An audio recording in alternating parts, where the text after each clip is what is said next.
Hey class, I had a chance to watch your video, and yes, I did make it all the way to the end, and I love you all too. And to prove that I did make it to the end and I love you, I'm going to give you some feedback here on your conversation. So I thought, as you all did a video, I'm going to do a video in response to your video. And I actually had a thought. I think we're creating a new form of distance learning. It's asynchronous, it's live asynchronous video learning. All right, maybe there's a more eloquent name for it, but that's what I'm going to call it for now. Overall, I thought you guys did a better job at staying on task. I could hear each question and I could see where you were coming from in there. It didn't get too far off topic, so I appreciate that. I still would like to see a little more interaction with the ideas. And again, I know the questions are not telling you to recite or reframe the material, but assume that it does. So if it asked you, to talk about culture, what is it about culture and leadership? What is the topic of the textbook? What are some things that we know about culture and leadership? So at the end there, I heard Ricardo bring in the globe study. Okay, so that was like the first thing I heard that related to what was in the textbook about culture. So, assume this is sort of, not a thesis or a paper per se, but every good graduate level paper is always going to start with some terms, some definitions, some conceptual background. And then you're going to get into the analysis and application. So it's still sounding a little bit like you're jumping right to the analysis and application, but not laying the groundwork for what the concepts are. And when you do that, it's going to make your conversation richer. And so it'll kind of keep your conversations more on task with what our topic is, as opposed to a question that could spur, many different thoughts and ideas in your head. So if I just kind of offer a big picture, that's where I would recommend. So let me just kind of respond to some of the specific things you guys all talked about. The first topic was distributed leadership. Very interesting topic and a challenging one. Dave mentioned something about random acts of improvement and, what can happen if leadership isn't clearly aligned around vision.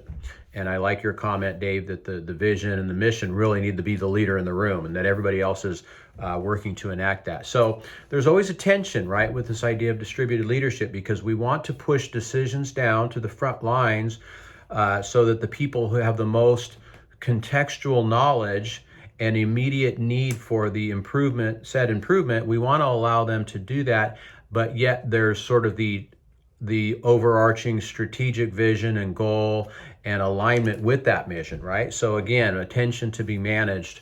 And so it really speaks to what is the function of executive leadership. It's not necessarily the day-to-day operations and frontline operations and process improvement, but it's really ensuring that each individual subunit is on task and on mission, and that we're developing a healthy culture that allows people to do that. So I think distributed leadership can be realized the degree to which key ideals, et cetera, are embedded. And one of the interesting, vexing issues here that also came up was, based on one of those questions, is distributed leadership an ideal? Are we always really just going to want the heroic leadership? That was sort of how the question. And again, this is kind of a psychological issue because people, like to look up to somebody else. This came up in your conversation that some people don't want the responsibility, right? They don't want the challenge. They just want to, let somebody else do it. Let somebody else be responsible. So, this is a great way for you to really see leadership emergence in action. I know we haven't talked about that yet, but this idea that, leadership emerges, and we've all seen that functionally, right? But there's a term for that, leadership emergence. Who does emerge? And so when you distribute leadership, when you distribute responsibility and authority, you really begin to find out who your emerging leaders are, who takes the ball and runs with it, or who those, clock punchers are that you all mentioned.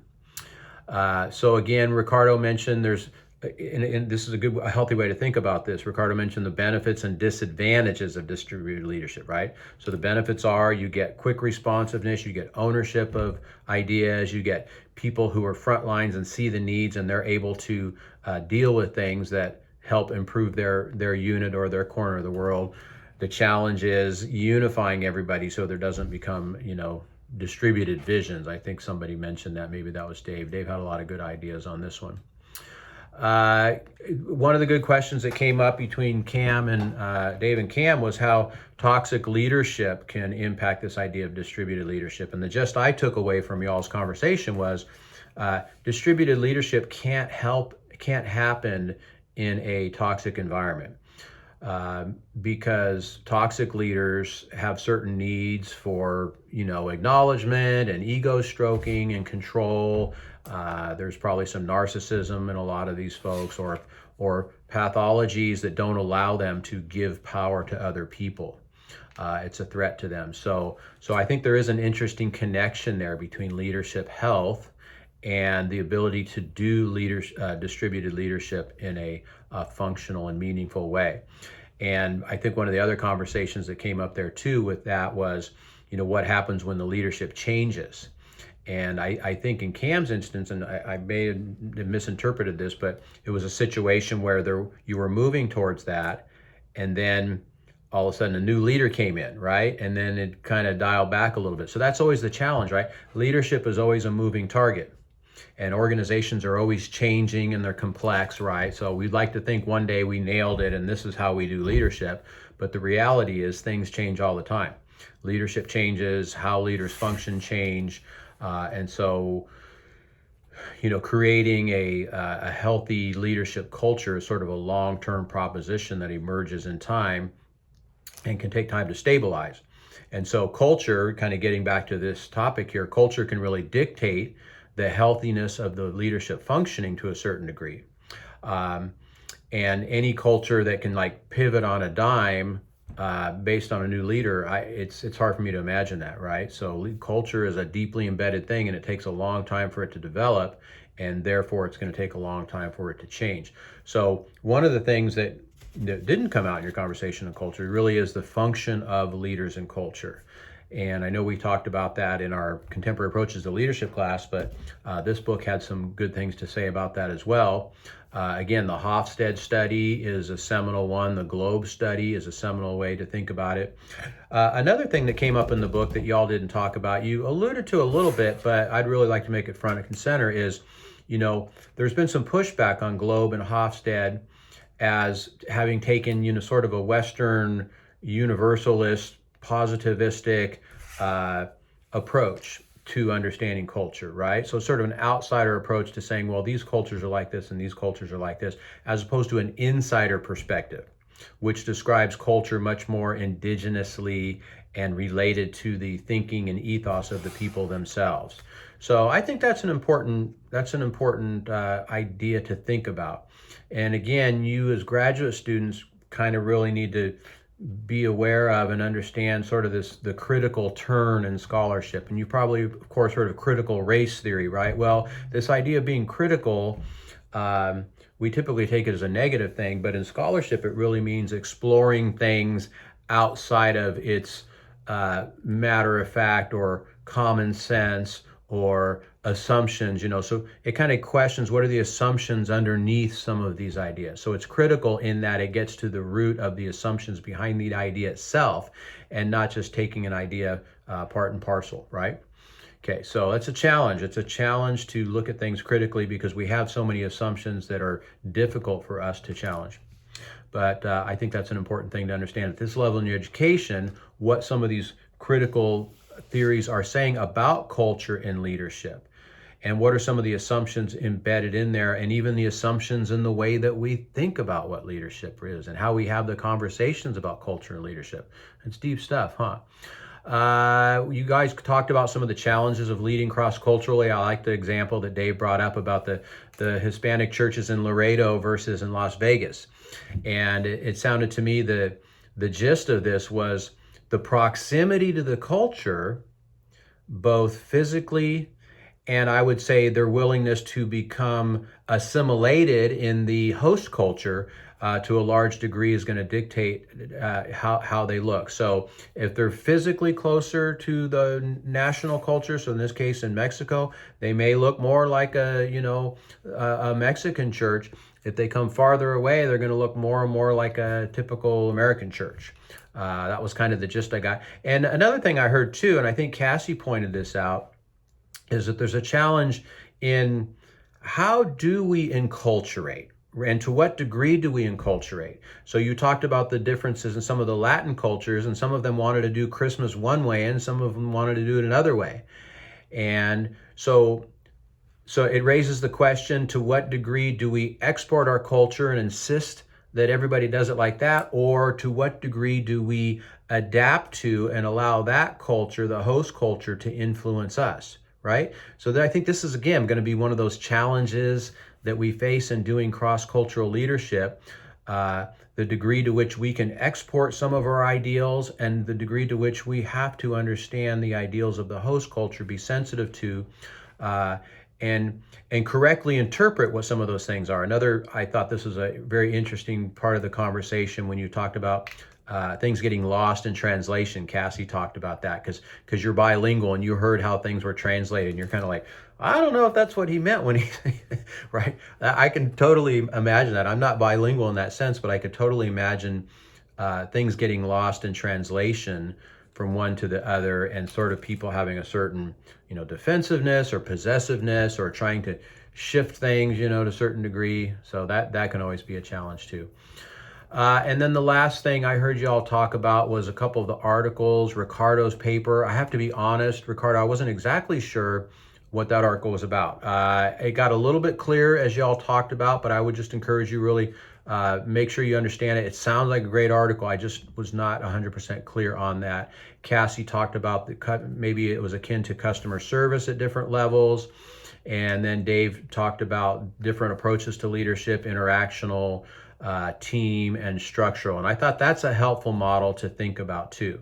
Vertical, social, team being horizontal, social, and structural being vertical, indirect, more about culture and strategy and those kinds of things. Because those are all of those are important aspects of leadership. And then Dave threw out the question, well, which one are you? I don't know if you asked Lauren directly, but Lauren responded and said, well, it depends on the situation. Bingo, that's the right answer, right? It sort of depends. I think we all have a natural tendency towards one of these, but again, the situation is going to call you to act in a different way. So we might have a preference for one, but it may be the season or the time where we need to step up and act in a different one. So we might like to be more social, relational, those sorts of things. But if this situation calls for us to be more concerned about culture and strategy and those sorts of things, we can't ignore those as well, right? So good leadership is sensitive to the context and what the needs of the organization are at a particular point. And again, conceptually, we can break these things up. In real life, they're all kind of mingled together. But I think reframing, refocusing on what's important, what the season needs, what the situation needs is something that leaders can and should do. So I was listening, and I think you guys you brought up some really good points. It was an interesting conversation. Again, my overall feedback is set some definitional, conceptual groundwork first, so that I know that you're reading and you understand what these concepts are. And again, I think that'll make your conversations richer in the end if they are steered back towards, so if you talk about distributed leadership, well, the first thing I would have expected to hear on that conversation is what is distributed leadership and what are the challenges and what are the different models? And there were several of them in there that could have been talked about. So in the future, I'll be looking to see more of that. But I think overall, I heard more of the voices in the class. I appreciate that. And you guys are having some good interaction around some important ideas. So generally speaking, I'd probably give you all like a 90 on this one, all right? Because I think the focus is there. But again, for me to give you guys 100, I'm really looking to see, are they reflecting key concepts from the material here? And also, let me just kind of mention a specific thing. You're supposed to do the reflection questions, and each of you is supposed to bring an article that you've read that week. So there was a couple of articles in there, But again, budget your time and say, all right, we're going to meet for an hour. So that means a half an hour, we're going to talk about reflection questions, and a half an hour, we're going to talk about our articles. And there's 5 of us, so that means we get about 5 minutes each, right? So maybe budget your time a little more strategically so that you can cover the reflection questions and each of you gets to talk about an article. And you don't have to wing it. I've given you like 5 things to talk about. Who is the author? What's the main points? What is, I think there's even a scriptural integration question, something like that. And again, that alone could take 10 minutes for some of you guys because you're preachers, right? But bracket your enthusiasm and say, all right, here's the 5 points I need to get through for this, and share like that. All right. So anyhow, I'm going over 15 minutes myself. God bless you guys. We're going to meet again next week, and I will see you live, face to face, synchronously in our discussion next week. And we'll talk about your literature reviews.